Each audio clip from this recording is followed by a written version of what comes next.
This is a history of Russia told through the prism of energy, trade, and international relations. While this study takes a longitudinal view, from Lenin to Putin, the focus is on the later period of the Cold War, as it was from the late 1960s and throughout the 1970s that the Soviet Union and Western Europe became increasingly interdependent in the oil and gas trade. The reason such a relationship came about, despite differing ideological and political positions, is not immediately apparent.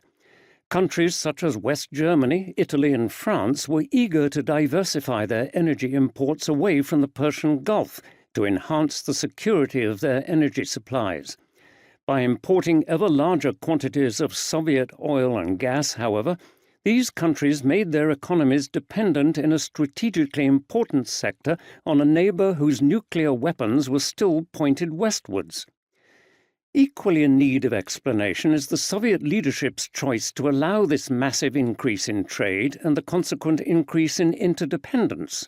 By concluding long-term economic agreements and creating an ever-expanding international energy transportation system, Moscow retreated from its long-standing principle of modernizing and developing its economy, if not in isolation, then preferably without the risk of becoming too reliant on the capitalist-dominated world economy. In deciding to establish energy trade relations with countries beyond the Iron Curtain, the Soviet Union opted for close economic cooperation with Western European states that endured well beyond the end of the Cold War. At the same time, growing addiction to oil and gas rents led to the kind of structural distortions that have affected the Russian economy also after the collapse of the Soviet Union. This book is mainly concerned with the Soviet perspective, seeking to understand the meanings that political leaders and decision-makers in Moscow have attached to natural resources and international trade, particularly in oil and gas, and why and how these meanings have changed over time. In so doing, it brings to the fore a history of energy and trade that has been treated as peripheral in the general literature.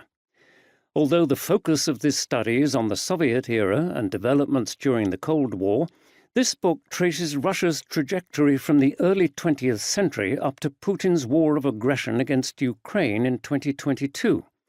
With this war, the entire system of Russian-European economic relations, as it has evolved over decades, is undergoing profound changes, with geopolitical interests dominating the Russian leadership's agenda. In fact, this book evolved from a history of how Russia became Europe's key supplier of fossil fuels into a history of the rise and decline of Russian-European energy relations. Moreover, since Europe was Russia's most important trading partner and investor until the war, the disruption of economic ties will also impact the geographical parameters of Russia's external trade relations and contest Russia's future role as an international energy power.